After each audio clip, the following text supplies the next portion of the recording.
스스로 양심의 가책을 받아 어른으로 시작하여 젊은이까지 하나씩 나가고 오직 예수와 그 가운데 섰는 여자만 남았더라. 예수께서 일어나사 여자 외에 아무도 없는 것을 보시고 이르시되 여자여, 너를 고소하던 그들이 어디 있느냐? 너를 중지한 자가 없느냐? 대답하되 주여, 없나이다. 예수께서 가라사대 나도 너를 정죄하지 아니하노니 가서 다시는 죄를 범치 말라 하시니라. 11절 말씀까지 읽었습니다.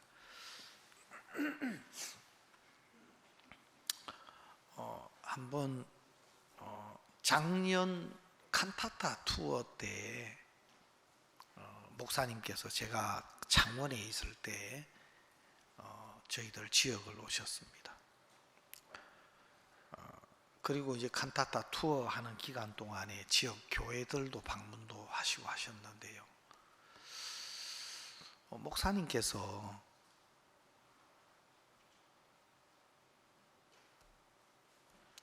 많은 사람들이 큰 아들이 되려고 하고 있다. 하나님은 당자를 기뻐하시는데 많은 사람들이 큰 아들이 되려고 하고 있습니다. 그 이야기가 제 마음에 아주 크게 이렇게 와닿더라고요. 여러분, 탕자가 은혜를 입었고 큰아들은 아버지 집에 오랜 시간 있었지만 또 아버지 마음을 모른 채 아버지를 원망하고 불평하면서 아버지 집에 들어오는 것을 싫어하는 것으로 누가복음 15장에는 나타나 있지 않습니까? 결국 그 큰아들의 마음은 아버지 집에 살았고 또 아버지와 함께 아버지의 일을 한다고 했지만 결국은 아버지를 싫어하는 마음이고 아버지 집을 싫어하는 마음이더라고요. 그런데 다시 아버지 집에 돌아온 탕자는 마음에서부터 아버지 집이 좋은 겁니다. 마음에서부터 아버지가 좋은 겁니다. 그리고 마음에서부터 아버지 없이는 내가 살 수 없는 사람이다. 전에 그가 가질 수 없었던 마음, 전에 그가 생각지 못했던 마음을 가지고 아버지 집에 돌아와서 사는 거죠. 지금 부천교회에 계신데 여러분, 유재용 지금은 얼마 전에 장로님 안수를 받으셨는데 그 장로님은 교도소 안에서 구원을 받으셨어요. 그분이 구원 받으실 때 그 벌 3마리를 달고 있었다고 합니다. 그 벌 3마리는 아주 교도소 안에서는 더 이상 올라갈 수 없는 그 성자의 경지가 벌 3마리입니다. 이 벌 3마리를 달면 교도소 안에 어디든지 갈 수 있도록 허용이 되고 누구든지 만날 수 있도록 허용이 됩니다. 그것은 그만큼 교도소 안에서 최고의 모범수인 거죠. 목사님 간증하실 때 한 번씩 이렇게 이제 언급을 하신 형제님이신데 그 처형이 그 아내를 자꾸 춤추는 데 데리고 가면서 제발 그러지 말아라고 하는데 내 동생을 데려가 가지고 고생만 시키면서 무슨 네가 할 말이 있다고 그러냐 모욕적인 이야기를 하게 되고 이제 살인 및 살인 미수로 그렇게 10여 년을 교도소에서 복역을 했습니다. 그리고 목사님 교도소 집회를 통해서 이분이 죄 사함을 받고 거듭났습니다. 그리고 이제 목사님과 면담하는 기회가 돼서 목사님이 너무 도대체 이 형제님이 무슨 죄를 짓고 이 교도소에 이렇게 장기 복무를 하시는가 너무 궁금하셨대요. 근데 교도소 안에서는 무슨 죄를 지었는지 묻는 게 그렇게 큰 신뢰라고 합니다. 그래도 이제 구원받은 형제님이고 너무 그래서 그래 물었답니다. 근데 이 형제님이 얼굴이 빨개지면서 그 있었던 감정들을 목사님의 앞에 그대로 이야기를 한 거예요. 근데 목사님이 그 형제님이 볼 때는 정말 파리 한 마리도 못 때려잡을 분같이 보이는데 그 이야기를 듣고 깜짝 놀랐다고 합니다.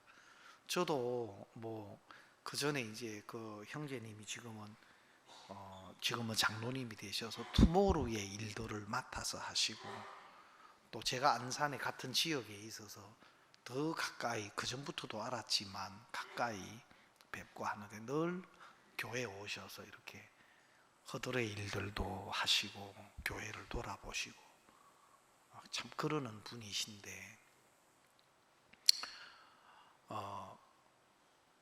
그리고 어떻게 이렇게 모범수가 되셨습니까?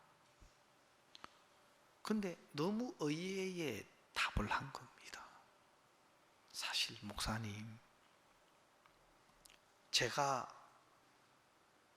모범수가 된 것은 어쨌든 빨리 이 교도소에서 나가는 최선의 길이라고 생각했습니다. 그 교도소 안에서는 정말 천사로 알려져 있고 인정을 받고 하지만 실제로 제 목적은 빨리 나가서 남은 죄송합니다 연놈들 다 처리하고 이 더러운 세상 그냥 져버리려고 그 목적으로 모범수가 되었습니다. 저도 그 이야기를 듣고 깜짝 놀랐어요. 교도소 안에서 정말 천사처럼 누가 봐도 다 인정해 주는 그런 분이셨는데 그분 마음 깊은 것에서의 목적은 나가서 남은 원수와 같은 그분 말 그대로 표현하면 남은 연놈들 다 죽이고 이 더러운 세상 져버리려고 그 목적 하나로 그렇게 천사가 된 겁니다. 여러분 외형적인 어떤 이런 모양, 외형적인 변화 여러분 그것은 노력을 하고 어떤 다른 자기 목적, 자기 가치를 위해서도 할 수 있는 거지만 물론 그것도 쉬운 일은 아닙니다. 그러나 신앙의 세계는 외형적인 거, 껍데기 모양을 바꾸고 고쳐 나가는 것이 아닙니다. 신앙의 변화는 마음의 변화입니다. 마음의 중심의 변화입니다. 성경 말씀에 자기를 높이는 사람은 낮아지고 자기를 낮추는 자는 사람은 높아지리라. 어떤 사람이 그 말씀을 자기를 높이는 사람은 낮아지고 낮추는 사람은 높아진다고 하니까 낮추는 사람이 높아지구나. 높아지려면 자기를 낮추어야 하는구나. 이제 성경을 그렇게 해석을 하는 사람도 있더라고요. 실제로 그 말씀의 의미는 우리에게 높아지는 방법을 이야기하는 것이 아닙니다. 실제로 내 스스로를 낮게 여기고 더 괜찮은 모습으로, 사람들에게 더 좋은 모습으로 인정을 받고자 하는 그 마음을 버려라. 네가 다른 사람보다 더 나아 보이고 더 괜찮은 사람으로 너를 높이고자 하는 그 마음이 잘못된 것이다. 성경은 그것을 우리에게 가르쳐 주는 겁니다. 그런데 성경의 이런 가르침을 또 하나의 나를 세우고 나를 높일 수 있는 또 다른 방법으로, 수단으로 이 성경을 내가 이해하고 또 받아들인다면 그것은 정말 어리석은 사람이 되는 거죠. 그래서 실제 중요한 것은, 하나님은 사람은 외모를 보거니와 나의 여호와는 중심을 보신다고 사무엘서에 이야기한 것처럼 하나님은 우리 마음을 보십니다. 우리 중심을 보십니다. 혹 내가 나를 위한 어떤 계획과 목적을 가지고 내가 어떤 일들을 하려고 한다면 그 계획이, 그 목적이 나를 위한 것이고 또 나를 세워가기 위한 것이고 나를 높여가기 위한 목적이라면 어떤 좋은 모양일지 몰라도 그 마음은 틀린 것이 되는 겁니다. 그래서 여러분, 이 요한복음 8장의 오늘 말씀을 제가 읽었습니다. 어떻게 보면 간음 현장에 잡힌 이 여자는 가장 불행하게 보이고 또 가장 불쌍하게 보이고 아무도 이 여자가 있었던 그 자리에 서는 것 원치 않을 겁니다.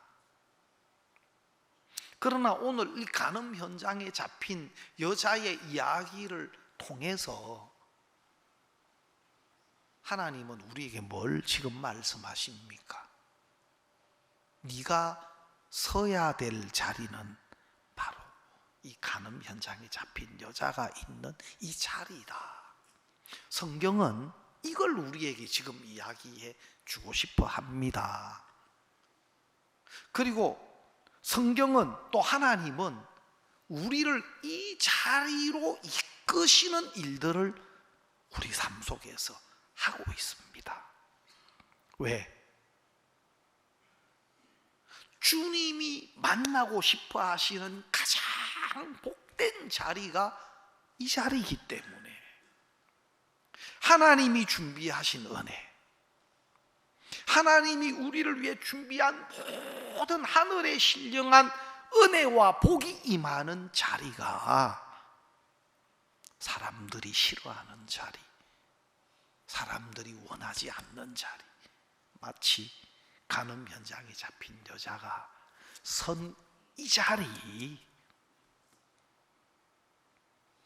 자리이기 때문에 하나님은 우리를 이 위치로, 이 자리에 세우기를 원하십니다.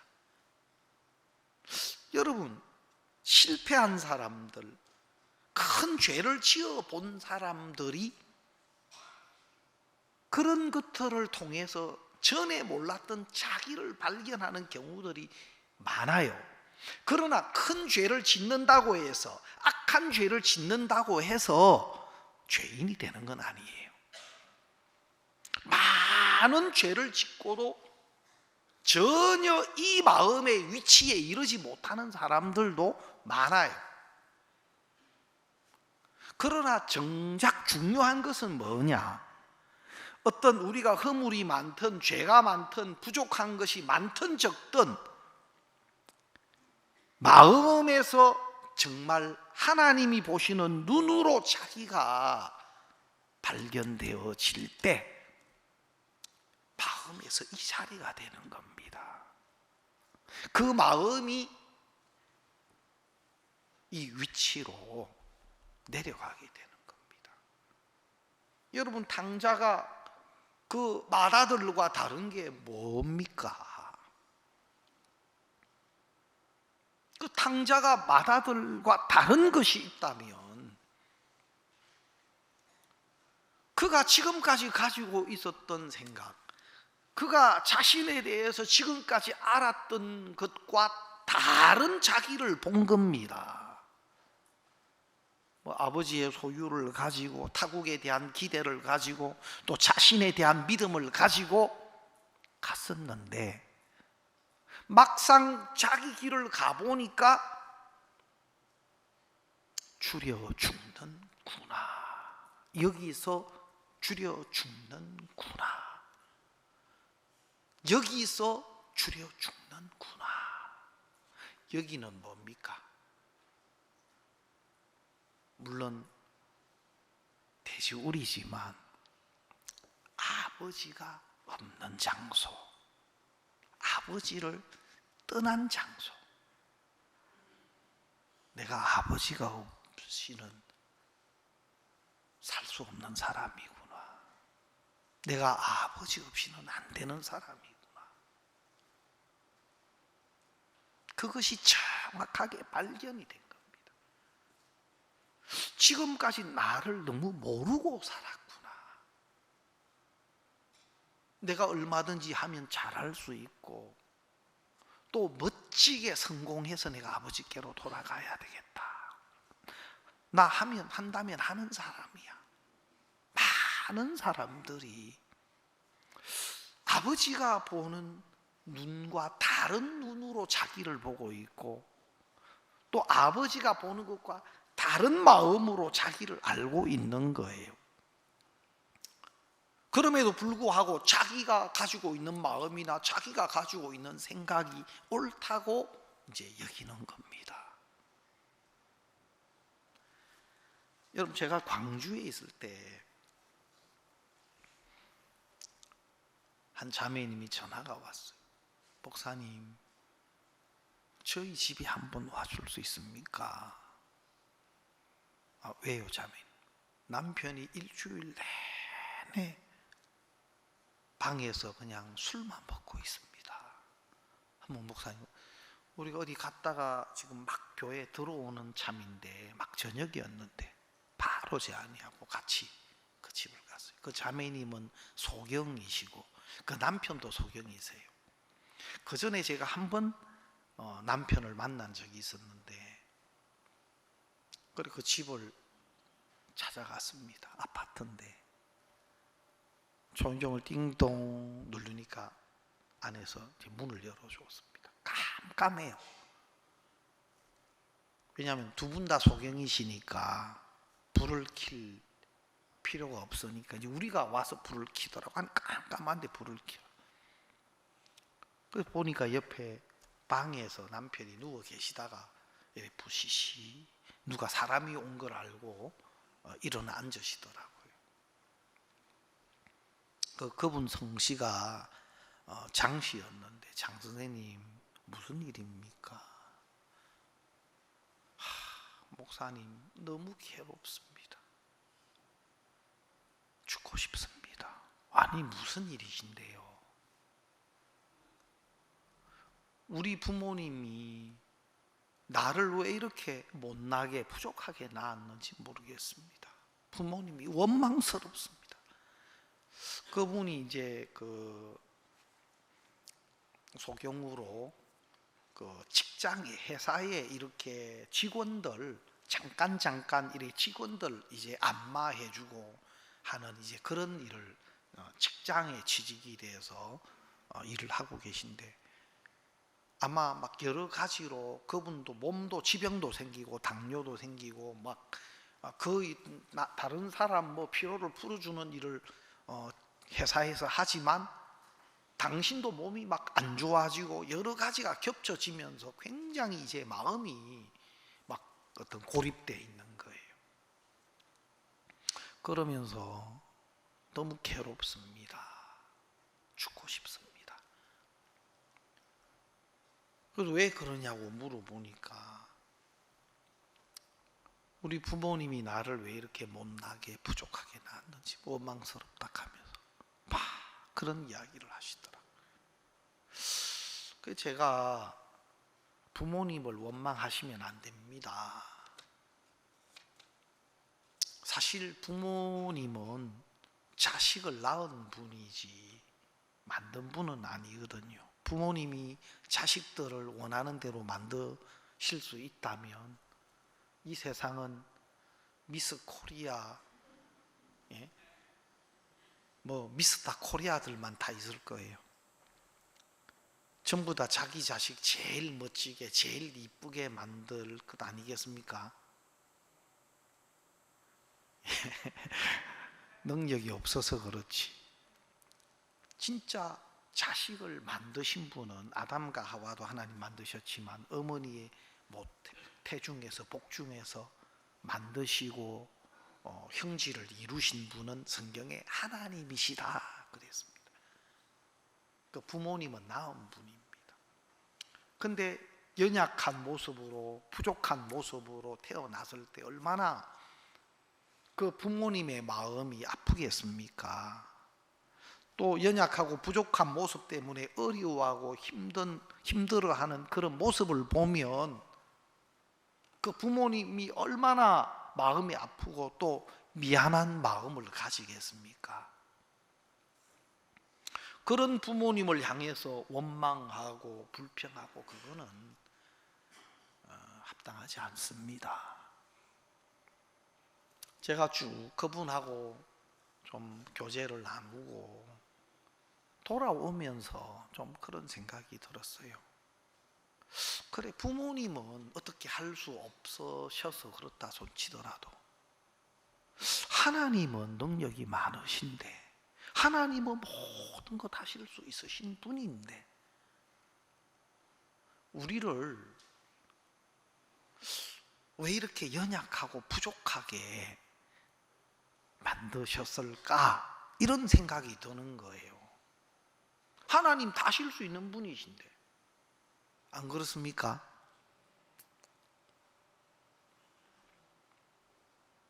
우리 학생들이 그 어떤 그 큰 그 센터가 있는데 쇼핑몰 센터가 있는데 거기에 그 담건 건담 건담 무슨 로봇이 조형물이 한 30m 되는 막 큰 그 로봇 조형물을 만들어가 그 로봇이 움직여요.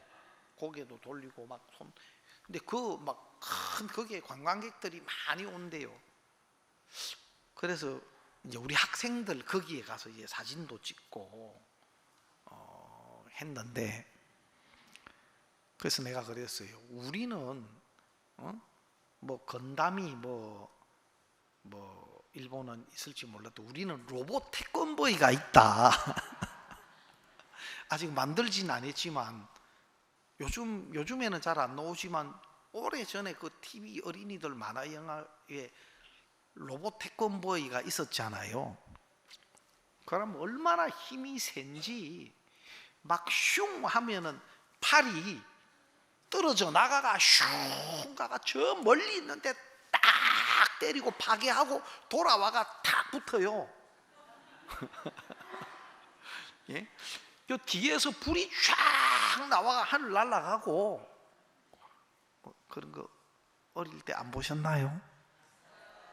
예, 뭐 또 뭐가 분해하면 막 목이 떨어지고 5만 개 떨어져 가지고 쫙 했다가 합체하면 또 막 쫙 와가 탁 붙고 이런 거.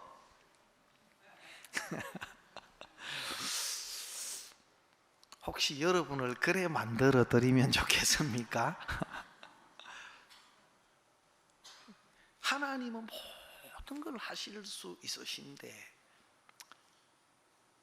사람들은 너무 연약한 모습인 거예요.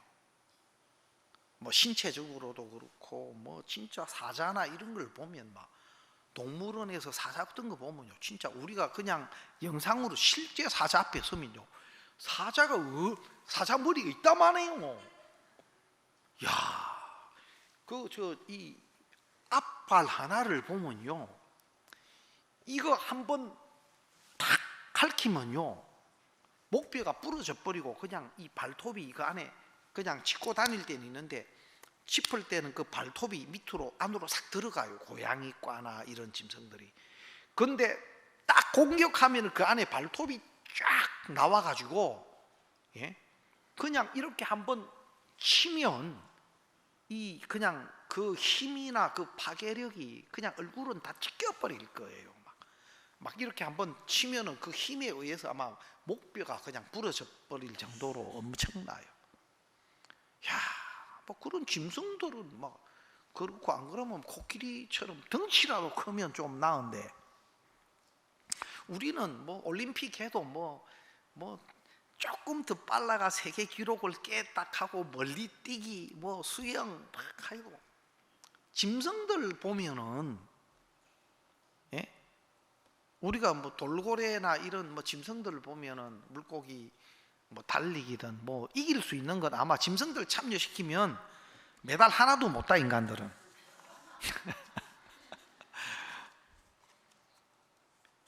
하나님이 능력이 많으신데 어떤 외형적인 신체적인 걸 떠나서 진짜 사단의 뱀의 꾀임에 빠져서 범죄하게 되고 또 하나님을 떠나게 되고, 이런 제 모습을 보면 하나님이 만드신 우리가 너무 초라한데, 성경에 우리를 향하신 하나님의 계획을 보면 아닌 거예요.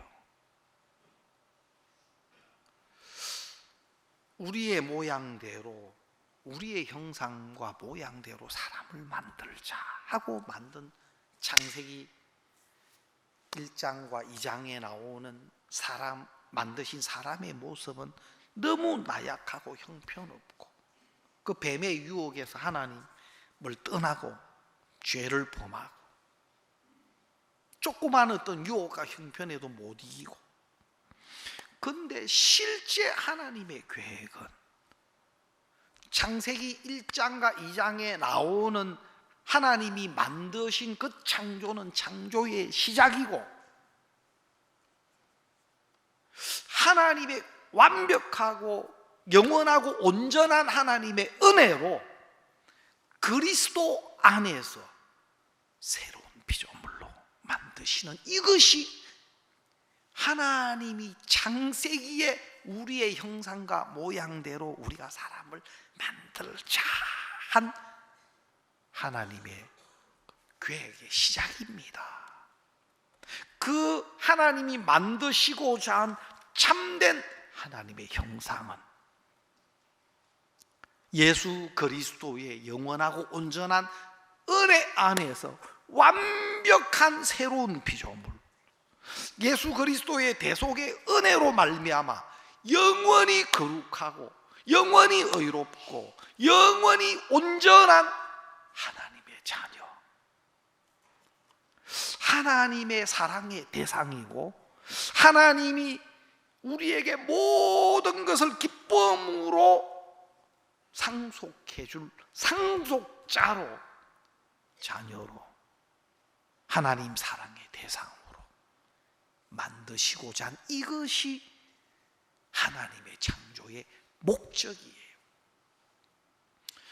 그래서 우리를 그리스도로 말미암아 그 아들의 형상을 본받게 해서, 예수님은 맏아들이라고 칭하시고 우리는 예수님과 똑같은 하나님의 아들로, 그리고 우리의 연약함이나 우리의 허물이나 우리의 조건에 의해서 이제는 그 은혜로 하나님께 속한 하나님의 백성이 된 우리는 세상의 어떤 것도, 우리 자신의 어떤 조건도 이 관계를 깨뜨릴 수 없게 하셨습니다. 여러분, 이런 하나님의 계획을 보면 이게 진짜 은혜네. 하나님의 은혜 안에서, 사랑 안에서 우리를 영원한 당신의 자녀로, 영원히 의롭고 거룩하고 온전한 당신의 기업을 이을 백성으로, 자녀로 만드셨다. 이게 창세기 하나님이 사람을 만든 하나님의 목적입니다. 부분적으로 보면 연약하고 못났고 부족하고, 그런데 실제로 하나님의 계획 안에서, 우리를 향한 하나님의 마음 안에서 보면 너무 신비롭구나. 그래서 에베소서 1장에 보면은 하늘의 신령한 복으로 우리를 복주시기를 하나님은 계획하셨어요. 창세 전에. 또 예수 그리스도로 말미암아 우리를 거룩하고 흠이 없게 하시고, 또 그리스도로 말미암아 자기의 아들들이 되게 하셨으니 이는 하나님의 은혜의 영광을 찬미하게 하려 합니다. 하나님의 사랑 안에서, 은혜 안에서 정말 이렇게 구속함을 입은 사람들이 이제는 마음으로 하나님의 은혜를 높이고, 또 우리에게 행하신 크신 하나님의 긍휼과 사랑을 마음껏 찬양하고 하나님의 은혜의 영광을 찬미하게 하기 위함이다. 여러분, 그걸 생각해 보면 너무 감사한 거예요. 오늘 요한복음 8장도 그렇습니다. 그냥 이 단면만 보면 참 이 간음 현장에 잡힌 여자가 참 안 됐다, 어쩌다가 이래 됐나, 아이고 이렇게 될까봐 겁나네. 실제로 성경에 나타난 많은 이야기는 보통 사람들이 생각하는 것과 다릅니다. 하나님은 우리를 이 간음 현장에 잡힌 여자의 위치로 이끌어서 우리가 얼마나 보잘것없고 우리가 얼마나 아무것도 아닌 인간인가, 또 무익한 인간인가, 무능한 인간인가, 이제는 은혜가 아니면 안 되는 자리에서 하나님이 우리를 위해서 준비하신 은혜가, 또 은혜의 약속이 나타난 겁니다. 하나님이 간음 현장에 잡힌 여자, 그에게 더 이상 다른 길이 없고 방법이 없는 이 여자에게 하나님이 준비하신 은혜를 나타내셨고, 예수님이 여자에게 나도 너를 정죄하지 아니하노니 그렇게 말씀하신 거예요. 그리고 그 은혜와 은혜의 약속이 이 여자를 전혀 다른 사람으로 바꾸어 놓은 겁니다. 여러분, 탕자도 마찬가지입니다. 허랑방탕할 뿐만 아니고 돼지우리에서 내가 여기서 줄여 죽는구나, 여기서 줄여 죽는구나, 자기를 보았습니다. 아버지가 보는 눈으로 자기를 보았어요. 아버지는 안 된다 안 된다 해도 탕자 아버지 말에 안 들어갑니다. 탕자 마음속에 아버지가 보는 것과 다른 생각이 들어와서 얼마든지 잘할 수 있고, 나 하면 한다는 사람이야. 그 생각, 그 마음, 자기 마음이 들어와 있으니까 아버지 이야기가 그 속에 들어가질 않는 겁니다. 그런데 돼지우리에서 아버지가 보는 눈으로 자기가 발견되면서, 야, 내가 틀렸구나, 내가 속았구나, 진짜 안 되는 사람으로 아버지 앞에 아들이 아니라 품꾼의 하나로라도 내가 아버지 집에 있으면 좋겠다. 왜? 자기는 안 되는 사람이니까. 자기의 조건으로는 도저히 아들로 있을 수 없는 안 되는 사람에게 발견돼서 그래서 아버지 집에 품꾼의 하나로라도 나를 받아 주시기를 바라는 마음으로, 아버지가 아니면 안 되는 마음으로 돌아왔을 때 아버지는 살찐 송아지를 잡아라, 좋은 옷을 내어다가 입혀라, 손에 가락지를 끼고 발에 신을 신겨라. 탕자가 생각지 못했던 아버지가 준비한 모든 것이 나타나는데 그것은 아들을 위해서 준비한 것이더라, 이 말입니다. 이게 뭐지? 이게 뭐지? 그리고 마지막 결정적으로 아버지는 이 내 아들은 하는 겁니다. 망해가지고 돌아온 탕자를 향해서 너는 내 아들이야, 너는 내 아들이야, 그래 말씀하시는 겁니다. 탕자는 내 조건으로는 아버지 아들이라 절대 말할 수 없고 아들이 될 수 없고 품꾼의 하나로라도 받아주기를 바라는 마음인데, 아버지는 그 탕자에게 너는 내 아들이야, 이 내 아들은 아버지가 아들이라는 겁니다. 자기는 아들의 조건이 아닌데, 없는데, 그러면 아버지가 탕자를 아들이라고 말할 수 있는 조건이 어디 있습니까? 그것은 아버지의 조건으로, 아버지가 탕자를 위해서 베풀어 놓으신 조건으로, 아버지가 탕자를 위해서 해놓은 그 은혜의 조건이 탕자가 아들이 되게 된 겁니다. 나도 너를 정죄하지 아니하노니, 간음 현장에서 잡혀온 여자, 율법으로 죽어야 할 그 여자에게 나도 너를 정죄하지 않노니, 정죄하지 않는 그 조건이 어디 있습니까? 그 여자에게는 없습니다. 예수님이 대속 제물로 오셔서 요한복음 1장 29절에 세상 죄를 다 대신 짊어지셨, 세상 모든 인류의 죄를 다 짊어지셨습니다. 보라, 세상 죄를 지고 가는 하나님의 어린 양이로다.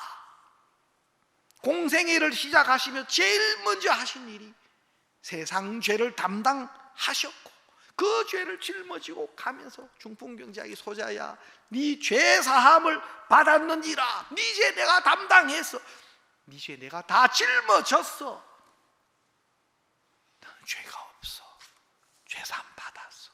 그 말씀을 그대로 받아들이니까 죄 사함을 받는 겁니다. 간음 현장에 잡힌 여자의 죄도 예수님 이미 짊어지시고, 그 여자에게 나도 너를 정죄하지 않는다, 네 모든 죄 내가 담당했어, 내가 이제 십자가로 가, 십자가의 그 죄의 율법이 요구하는 죄의 값을 완벽하게 다 치를 거야, 이미 네 죄 내가 담당해서 너 정죄함이 없어. 이 간음 현장에 잡힌 여자가 그 예수님의 말씀을 그대로 아멘 받아들이니까 죄를 한 번도 짓지 않는, 율법을 한 번도 어긴 적이 없는 사람과 똑같이 되는 겁니다. 예수님이 율법의 요구를 이루셨습니다. 율법의 요구를 이루는 것은 두 가지 방법이 있는데, 첫 번째, 율법이 명한 것을 하나도 어기지 않고 지키는 것. 두 번째, 어기지 못했을 때 율법이 요구하는 죄의 값을 지불했을 때 율법을 지킨 것이 되는 겁니다. 우리는 율법을 지키지 못하고 어겼지만 율법이 요구하는 죄의 모든 죄값을 예수님이 세상 죄를 짊어지시고 십자가에서 그 죄의 값을 치르는 겁니다. 예수님 그래서 율법의 요구를 이루셨습니다. 그래서 우리는 율법 앞에서도 우리는 흠이 없는 사람이 되게 하신 겁니다. 그래서 나도 너를 정죄하지 아니하노니, 이 간음 현장에 잡힌 여자는 그 예수님의 말씀을 그대로 믿음으로 아멘 받아들이니까 한 번도 죄를 짓지 않는 사람처럼 의롭고 깨끗하고 정죄함이 없는 사람이 된 겁니다. 여러분, 우리도 우리 자신을 보면 정말 허물투성이고 연약함투성이고 뭐 좋은 평가 받아도 그거는 덕담이고 실제로 우리 이면의 세계를 보면 가장 악하고 거짓되고 추하고 더럽고 그것이 바로 우리 자신입니다. 그래서 좀 사실 저는 좀 사람이 착하다, 모범생이다 이런 소리를 참 많이 들었어요. 모범생이 문제예요. 예? 우리 집 사람이 우리 그 졸업여행 때 우리 좀 같이 동행한 사모님들 계셨는데 우리 집 사람이 한번 우리 집 사람도 굉장히 모범생이었대요. 반듯한 걸 좋아하고. 근데 나하고 딱 결혼을 해가 살아보니까 나한테 상대가 안 되더라니. 너무 센 모범생을 만나가지고 삐뚤어지기 시작했다 하더라고. 그때부터 모범생이었는데 너무 센 모범생을 만나니까 빗나가기 시작하더라 하면서 제가 좀 모범생이었습니다. 모범생과 안 모범생의 차이는 모범생은 모범적으로 죄를 짓습니다. 착한 사람은 착하게 죄를 지어요. 그 차이지. 속은 다 하나님 보시는 눈으로는 다 똑같습니다.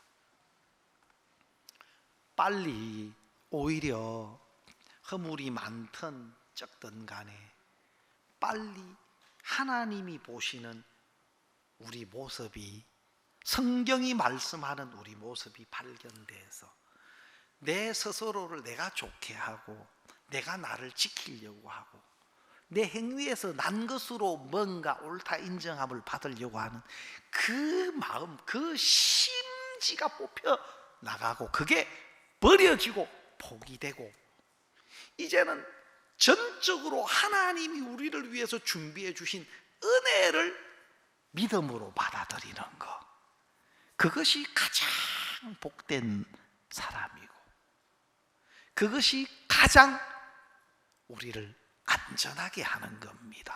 혹여나 조금 낮고 괜찮은 한쪽 모서리 영역이 있어가 거기에 밀어 두시면 큰 아픔과 또 상처를 받게 될 겁니다. 그래서 정말 우리가 탕자나 간음 현장에 잡힌 여자나 강도 만난 자나 다 하나님의 은혜가 임하는 그 위치를 우리에게 보여주고 있는데 정말 이 간음 현장에 잡힌 여자가 다른 사람의 모습이 아니고 바로 나의 모습이며 이 자리에 섰을 때 하나님이 준비하신 복음의 말씀과 은혜의 약속들이 임하고 또 복음뿐만 아니라 진짜 우리 마음이 이 위치에 있을 때 하나님이 그때 준비하신 하나님의 은혜와 연결될 수 있습니다.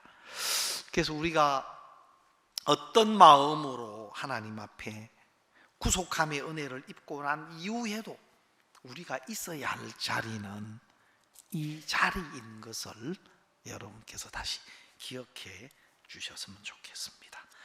오늘 말씀 여기까지 드리도록 하겠습니다.